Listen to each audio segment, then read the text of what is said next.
Tanda baca. Oke, jadi ini soal yang sering banget keluar di UTBK. Dan kali ini kebetulan nggak ada pakai teks ya, kita lebih ke teori. Ya, jadi kita bisa analisis dari jawabannya langsung aja. Dan kalau lo lihat A, Sahlan mengucapkan terima kasih atas bantuan Putut. Di sini hanya muncul titik. Dan secara keseluruhan harusnya nggak ada masalah di A. Dan kita langsung tahu bahwa jawabannya sebenarnya A ini. Gue langsung tahu bahwa A. Oke, tapi coba kita bedah ya, coba gua bedah B, C, D, E dari segi teorinya secara mendalam supaya lu semua nanti bisa mengaplikasikan di soal yang berbeda, karena relatif ini yang bakal muncul sebenarnya koma dan titik nih yang kalau gua analisis secara sekilas ya, dan koma sama titik itu yang paling sering muncul justru. Oke, sekarang coba kita ke B.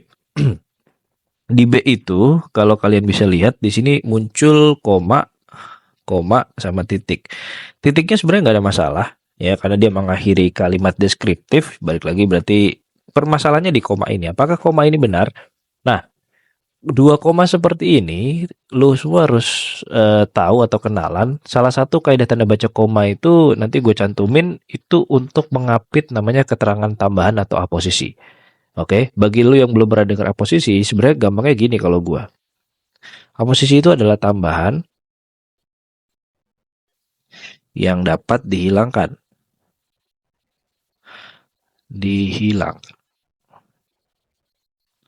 Tanpa mengubah makna kalimat.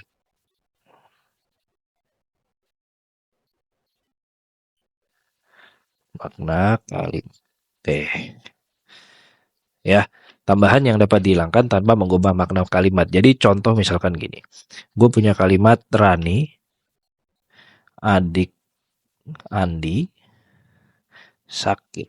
Dengan 2 koma seperti ini.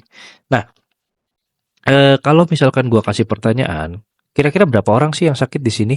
Kalau misalkan orang yang belum pernah ngelihat aposisi, mereka bakal bilang 2 karena ada Rani sama adik Andi. Cuman di sini karena ada 2 koma ya, di antara adik Andi ini, dia itu jadinya menambahkan keterangan untuk si Raninya ya. Jadi ini yang disebut namanya keterangan tambahan. Siapa sih si Rani itu? Nah, itu kurang lebih kayak gitu, tambahan atau aposisi. Oke. Jadi dia ngejelasin siapa sih si Rani? Oh, Rani itu adiknya Andi, sakit. Dia sedang sakit. Jadi yang sakit ya si Rani. Oke, adik Andinya itu sebagai keterangan tambahan. Nah, keterangan tambahan kayak gitu, itu biasanya untuk bahasa Indonesia harus dikasih 2 koma atau bisa tanda pisah 2. Ya, tapi kita bahas yang koma dulu aja, karena itu yang paling umum. Oke, jadi adik Andi ini, kalau istilah yang gua kasih tadi, tambahan yang dapat dihilangkan tanpa mengubah makna kalimat. Kalau misalkan gua coret di sini, bayangkan adik Andinya kita hilangin, Rani sakit, itu kalimatnya masih bisa jalan, masih oke gitu, dengan makna yang sama ya, karena ini subjeknya, ini predikatnya. Ya, jadi mau ada adik Andi, mau tidak ada adik Andi, ya kita masih ngomongin si Rani juga. Dengan 2 koma tadi ya, dengan syarat ada 2 koma tadi. Artinya mau ada adiknya Andi, kita masih ngomongin Rani, karena Rani adiknya Andi. Mau ada adiknya Andi pun, yaitu sebagai keterangan tambahan bahwa si Rani ini adiknya Andi sedang sakit gitu. Artinya satu orang doang di sini yang dibicarakan. Nah, itu yang gue bilang, ketika lu menemukan ada 2 tanda koma, ya, terus ada kalimat yang diapit seperti ini, tahu dia aposisi atau enggak, coba lu hilangin. Apakah ketika lu baca dengan adanya kalimat itu, dengan tidak adanya kalimat itu, atau ketika lu sudah hilangin, itu maknanya sama atau enggak? Kalau misalkan sama, ya, berarti dia fix aposisi, dan aposisi harus wajib pakai 2 koma seperti ini. Ya, karena itu namanya keterangan tambahan yang dapat dihilangkan sewaktu-waktu tanpa mengubah makna. Ya, beda ketika misalkan gue cuma pakai 1 koma. Rani, koma adik Andi sakit. Nah, perbandingannya ini ya. Kalau cuma 1 koma, ini jatuhnya manggil nih. Ada orang, si Rani dipanggil sama entah siapa. Rani, adiknya Andi sakit. Nah, kita ngasih tahu si Rani bahwa adiknya Andi ini sakit. Nah, itu perbedaannya tuh. Jadi kalau cuma 1 koma, ini manggil ini. Manggil orang, manggil si Rani. Rani, adik Andi sakit. Nah, gitu. Tapi kalau 2 koma, dia jatuhnya untuk menerangkan atau keterangan tambahan. Oke, kurang lebih paham ya. Intinya, tahu itu aposisi atau enggak, coba lu hilangin. ya, lu hilangin kalimat yang ada di dalam komanya. Kalau masih sama maknanya dengan sebelum lu hilangin kalimatnya, berarti dia fix posisi. Nah, kita kembali ke B. Semua peserta yang tidak membawa kartu peserta harus melaporkan diri kepada panitia. Nah, dia maunya berarti maksud dari kalimat ini ya, orang-orang yang nggak bawa kartu peserta itu harus melaporkan diri kepada panitia. Oke, maksud kalimatnya kan gitu ya. Nah, tapi di sini ada 2 koma di yang tidak membawa kartu peserta. Sekarang coba kita lihat, kalau misalkan ini kita ibaratkan dia hilang dan kita baca semua peserta harus melaporkan diri kepada panitia, apakah maknanya sama? Beda tuh. Karena yang harus melaporkan diri itu yang nggak bawa kartu peserta, bukan semua pesertanya. Paham ya? Jadi misalkan kalau ada 10 peserta, 5 nggak bawa, nah yang lapor harusnya 5 doang, nggak 10-10-nya. Itu maksud kalimat awalnya. Tapi ketika kita hilangin ininya nih, yang tidak membawa kartu pesertanya kita hilangin, maknanya jadi beda. Jadi 10-10-nya harus harus ngelapor. Padahal yang dia maksud ya nggak semuanya, yang nggak bawa aja kan gitu. Nah, berarti ketika kita hilangin yang di dalam koma ini, maknanya berbeda. Makna berubah. Makna berubah. Yang artinya ini bukan aposisi. Dan kalau bukan aposisi, ya nggak usah pakai 2 koma. Gitu. Oke? Kalau bukan aposisi, nggak usah pakai 2 koma. Karena ngapain di koma, nggak ada jeda, nggak ada tambahan, ya itu jadi satu kalimat utuh. Semua peserta yang tidak membawa kartu peserta, kan ada syaratnya di sana. Yang nggak bawa kartu peserta nih, harus spesifik. Karena memang yang nggak bawa yang harus lapor, bukan semua pesertanya kan gitu. Makanya dia bukan keterangan tambahan yang bisa dihapus. Gitu. Jadi B itu salahnya karena penggunaan 2 koma ini itu tidak memenuhi aturan aposisi tadi. Oke, itu untuk yang B ya. Nah, terus kita ke yang C. Oke, di C ini muncul ada titik, ada koma, ya kan? Secara garis besar sih penggunaan titiknya oke, balik lagi ya. Nah, komanya di sini juga oke. Kalau kalian pernah lihat penggunaan pembeda antara jalan, daerah, provinsi itu pasti pakai koma tuh ya. Makanya kalian sering lihat misalkan eh, Tangerang, Banten. Nah, ini udah pasti benar nih pemisah antara misalkan kota sama provinsi. Ya, kan beda beda wilayah tuh. Kota, provinsi bisa jadi di sebelahnya ada jalan juga. Nah, di sini kebetulan pakai yang poin Jalan Mawar Pati sama provinsinya. Oke. Artinya di sini, oh sorry, di sini ada kurang satu nih sebenarnya ya. Di sini ada kurang satu. Jalan Mawar 5, Pati, karena Pati kan nama kotanya.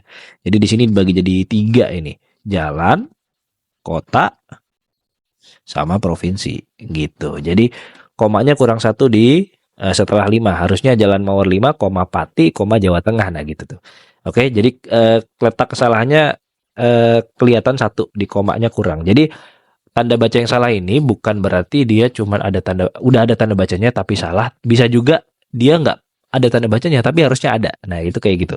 Jadi di sini Jalan Mawar 5 harusnya pakai koma tapi malah nggak ada. Nah itu bisa ditambahin. Itu juga satu kesalahan. Tapi ada satu kesalahan lagi ya di bagian F Ratulangi.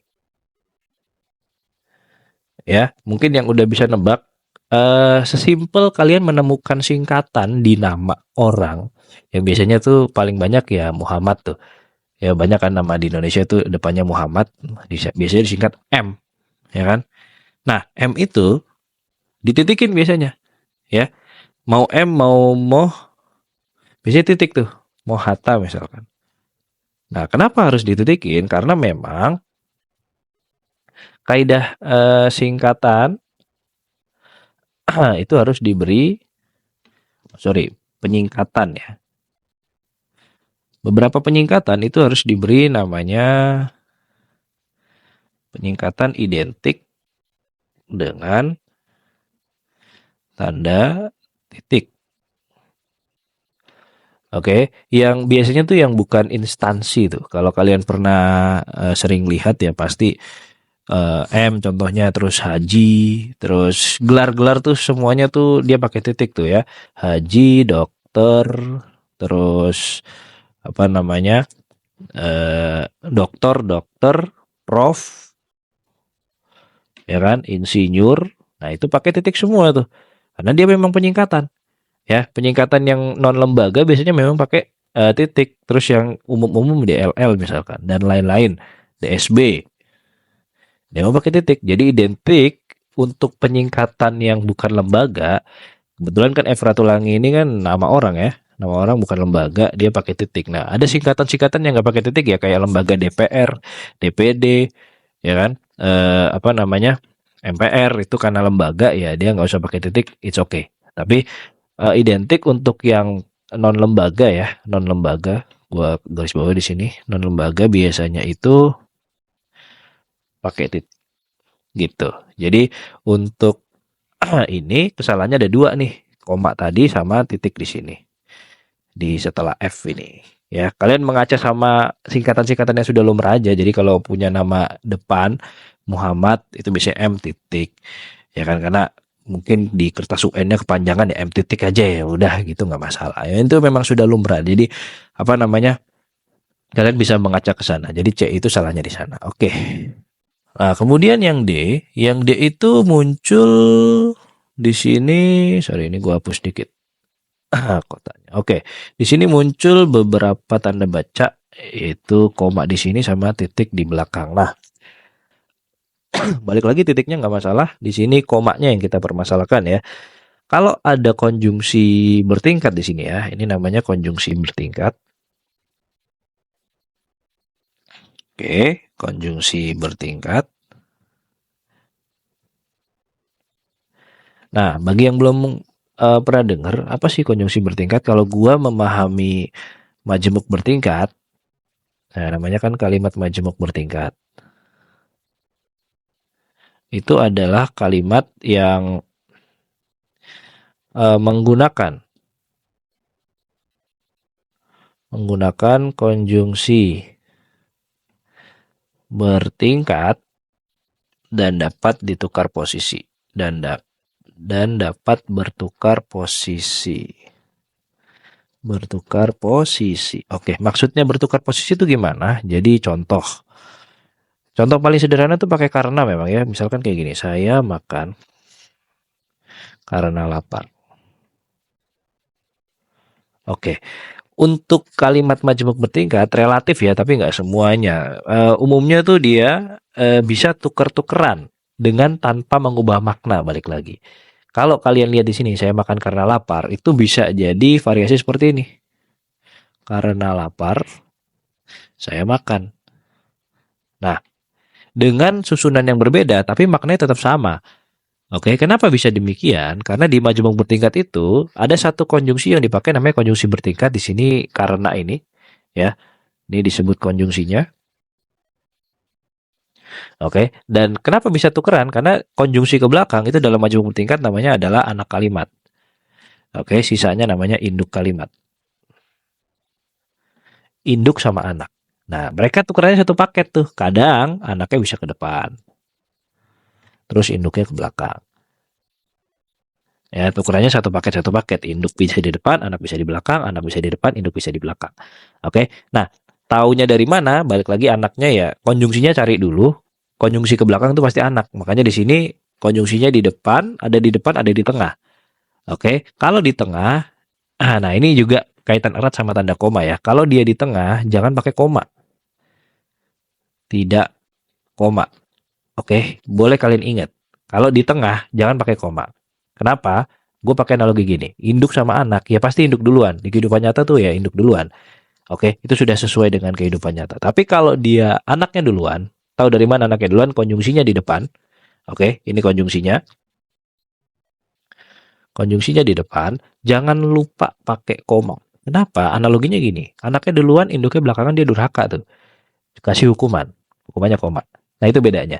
Jadi kalau misalkan induknya itu duluan, anaknya belakangan, konjungsinya di tengah ya, tidak koma. Tapi kalau konjungsinya di awal itu pakai koma. Pakai koma setelah anak kalimat. Oke. Jadi jangan pernah kebalik, karena ini sering banget dipermasalahkan. Bukan cuma karena ya, itu konjungsi-konjungsi bertingkat kayak jika, meskipun, walaupun, itu mereka semua Pokoknya yang lu rasa ketika kalimatnya itu bisa diputar-putar, makanya gua kasih kata kunci itu bertukar posisi ini, itu bisa kalian pakai ketika kalian menemukan kalimat yang sedikit kompleks, ada konjungsi-konjungsinya, coba lu tuker tuh. Konjungsi ke belakang bisa nggak taruh ke depan. Kalau masih nyambung, ya berarti dia fix majemuk bertingkat. Nah, kalau majemuk bertingkat, otomatis pakai kaidah ini. Kalau dia di tengah konjungsinya ya jangan dikasih koma. Tapi kalau misalkan dia pindah ke depan, ya kasih koma. Sama kayak misalkan saya datang meskipun hujan. Meskipun hujan saya datang. Ya kan? Berarti kalau meskipunnya di tengah, nggak pakai koma. Kalau meskipunnya di depan, dia pakai koma. Dia pakai kaidah yang sama. Artinya di sini, kita menemukan karenanya di tengah. Tapi kok pakai koma? Nah, itu kesalahannya. Jadi ini majemuk bertingkat yang sering banget salah. Ya, sering banget salah. Karena sudah konjungsinya di tengah, anak kalimatnya belakangan, tapi kok pakai koma? Nah, itu salah. Oke, jadi itu kesalahan D. Dan itu sering banget ya, karena di tengah tuh pakai koma tuh sering banget BTW. Jadi bisa kalian ingat-ingat juga ya, ingat-ingat juga. Oke. Nah, terus terakhir yang E, di sini juga muncul satu tanda baca titik doang. Cuman di sini justru yang kurangnya tadi ya, dia nggak ada tanda baca tapi harusnya ada. Nah, ini kebalikannya si B. Oke, ini kebalikannya si B. Kalau B itu salah di aposisi, ini justru kurang di aposisi. Kenapa?